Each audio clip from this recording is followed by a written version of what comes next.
World cup 2026 round of 16 രണ്ട് മത്സരങ്ങളാണ് കഴിഞ്ഞ ദിവസം നടന്നത്. വളരെയധികം ആരാധകർ കാത്തിരുന്ന ഒരുപാട് നെഞ്ചിടിപ്പുകളുണ്ടായ നിമിഷങ്ങളുണ്ടായ രണ്ട് മത്സരം കൂടിയായിരുന്നു. അപ്പോൾ ഏതൊക്കെയായിരുന്നു മത്സരങ്ങൾ? ഫസ്റ്റ് മത്സരം വരുന്നത് അർജന്റീന വേഴ്സസ് ഈജിപ്തിന്റെ മത്സരമായിരുന്നു. ഒരുപാട് നാടകീയ രംഗങ്ങൾക്ക് സാക്ഷ്യം വഹിച്ച ഒരു മത്സരമായിരുന്നു അർജന്റീന വേഴ്സസ് ഈജിപ്തിന്റെ മത്സരം വന്നിട്ട്.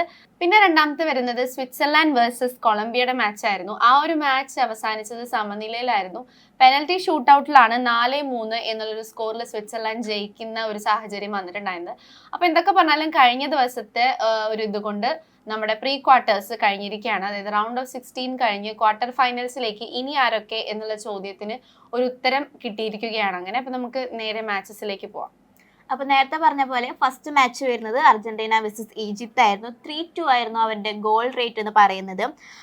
വളരെയധികം എന്താ പറയാ, വളരെയധികം ആരാധകർ കാത്തിരുന്ന ഒരു ദിവസമായിരുന്നു എന്ന് പറയാം, especially Argentina fans.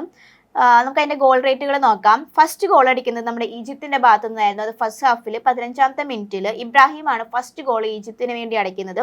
Second goal വരുന്നത് 67ാമത്തെ മിനിറ്റിൽ, അതും ഈജിപ്തിന് വേണ്ടിയിട്ട് സിക്കോ ആണ് ഗോൾ അടിക്കുന്നത്. അപ്പോൾ രണ്ട് ഗോളും ഫസ്റ്റ് ഹാഫിൽ തന്നെ ഈജിപ്ത് അടിച്ച് അവരുടെ ഒരു ആധിപത്യം അല്ലെങ്കിൽ അവരുടെ ഒരു ഡൊമിനേഷൻ കണ്ട ഒരു മത്സരമായിരുന്നു. അർജന്റീന എന്തായാലും തോറ്റുപോകും എന്ന് വിചാരിച്ച ഒരു മത്സരമായിരുന്നു.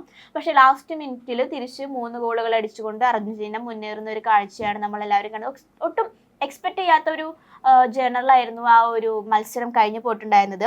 79ാമത്തെ മിനിറ്റിൽ റൊമേരോ ആണ് അർജന്റീനയ്ക്ക് വേണ്ടി ഫസ്റ്റ് ഗോൾ അടിക്കുന്നത്. അപ്പോഴും ഈജിപ്ത് 2 ഗോൾ എടുത്തിട്ട് നിൽക്കുവാണെന്ന് ആലോചിക്കണം. പിന്നെ സെക്കൻഡ് ഗോൾ അർജന്റീനയുടെ ഭാഗത്ത് വരുന്നത് ലയണൽ മെസ്സിയാണ് 83ാമത്തെ മിനിറ്റിൽ. അപ്പൊ സമനില പിടിക്കുന്ന ഒരു കാഴ്ചയായിരുന്നു നമ്മൾ കണ്ടത്. പിന്നെ ഫെർണാണ്ടസ് നമ്മുടെ 93ാമത്തെ മിനിറ്റിൽ ഫെർണാണ്ടസ് അങ്ങനെ 3 ഗോളുകൾ അടിച്ചുകൊണ്ട് അർജന്റീന മുന്നേറുന്ന ഒരു കാഴ്ചയായിരുന്നു കണ്ടത്. നമ്മൾ കളി നോക്കുകയാണെന്നുണ്ടെങ്കിൽ അർജന്റീന എന്തായാലും തോൽക്കും അല്ലെങ്കിൽ ഒരു സമനില അതിനപ്പുറത്തേക്കും പോകില്ല എന്ന് വിചാരിച്ച ഒരു മത്സരത്തെ ക്ലൈമാക്സോട് അടുപ്പിച്ചപ്പോൾ ഭയങ്കരമായിട്ടൊരു ട്വിസ്റ്റുകൾ കൊണ്ട് മാറുന്ന ഒരു കാഴ്ചയായിരുന്നു നമ്മൾ എല്ലാവരും കണ്ടത്.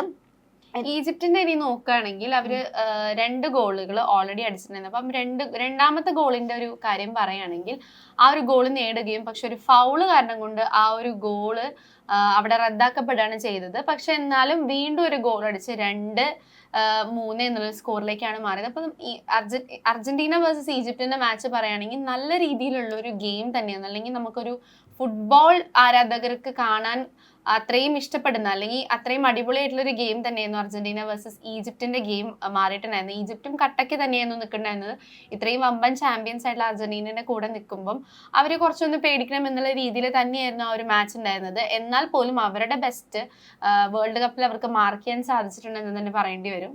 ഈ അർജന്റീനയുടെ ലാസ്റ്റ് 2 മത്സരങ്ങൾ നോക്കുകയാണെന്നുണ്ടെങ്കിലും ക്യാപ് വെർദെയും അതുപോലെ ഈജിപ്താണ് ചാമ്പ്യന്മാരായ അർജന്റീന 2 പേരുടെ അടുത്തും ഒന്ന് പേടിച്ച രീതിയിലായിരുന്നു പല മത്സരങ്ങളും. ഈ 2 മത്സരങ്ങളും കഴിഞ്ഞത്. ഫൈനലി അവർ ജയിച്ചെന്നുണ്ടെങ്കിലും അർജന്റീനയുടെ മെയിൻ പൊട്ടൻഷ്യൽ ഈ ചെറിയ രാജ്യങ്ങൾക്കിടയിൽ അല്ലെങ്കിൽ ചെറിയ ടീമുകൾക്കിടയിൽ എവിടെയോ കുറഞ്ഞു പോയ പോലെ നമുക്ക് എല്ലാവർക്കും ഫീൽ ചെയ്ത ഒരു മത്സരം കൂടിയായിരുന്നു അർജന്റീനയുടെ ഉണ്ടായിരുന്നത്. അപ്പോൾ ക്യാബോ വെർദെ അതുപോലെ ഈജിപ്ത് പോലുള്ള ടീമിനോട് അർജന്റീന ഇത്രയും ഒരു മത്സരബുദ്ധി കാണിക്കേണ്ട ആവശ്യമുണ്ടോ എന്ന് ചോദിച്ചാൽ ഇല്ല. ഒരു ചാമ്പ്യൻ എന്ന നിലയിൽ അവർക്ക് അതിന്റെ ആവശ്യം വരുന്നില്ല. വളരെ ഈസി ആയിട്ട് ജയിച്ചു പോകാവുന്ന മത്സരങ്ങളായിരുന്നു. പക്ഷെ ആ ഭാഗത്തു നിന്നും വളരെ ശക്തമായി പോരാടുന്ന മെസ്സിയെയും അർജന്റീനയാണ് നമ്മളെല്ലാവരും കണ്ടത്.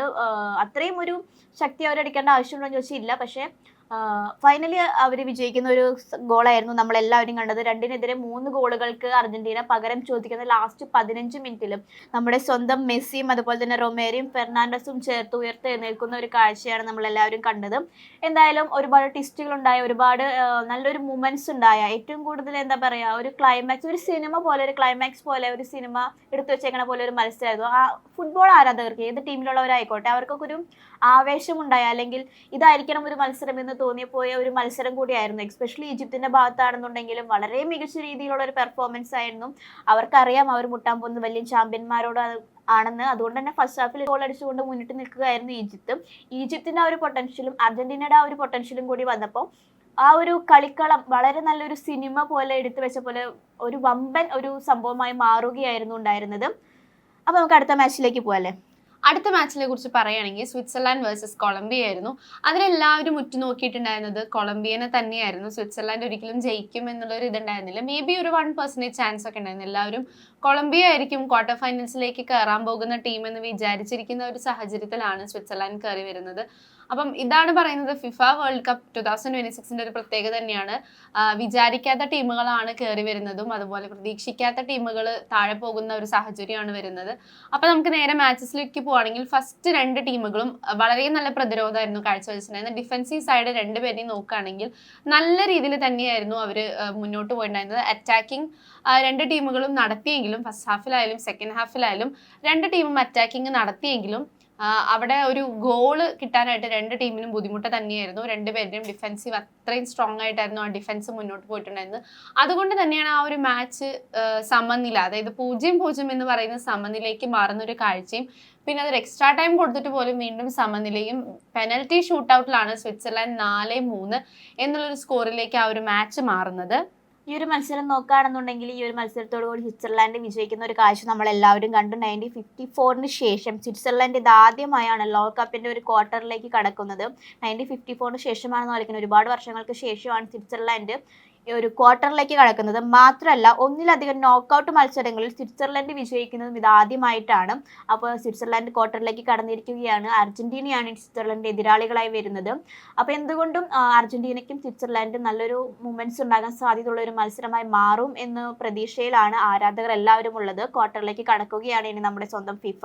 അപ്പൊ ഇനി ക്വാർട്ടർ ഫൈനൽസിനെ കുറിച്ച് പറയുകയാണെങ്കിൽ ജൂലൈ 10 ക്വാർട്ടർ ഫൈനൽസിന്റെ സ്റ്റാർട്ട് ചെയ്യുന്നത്. ഫ്രാൻസ് വേഴ്സസ് മൊറോക്കോയുടെ മാച്ചാണ്. ജൂലൈ 10 രാവിലെ 1:30 ഫ്രാൻസും മൊറോക്കോയും തമ്മിൽ ഏറ്റുമുട്ടുന്നത്. അപ്പൊ അതിൽ ആരാണ് ജയിക്കുന്നത്? ഒരുപാട് ഫാൻസ് ഉള്ള 2 ടീമുകളാണ് ഫ്രാൻസും മൊറോക്കോയും.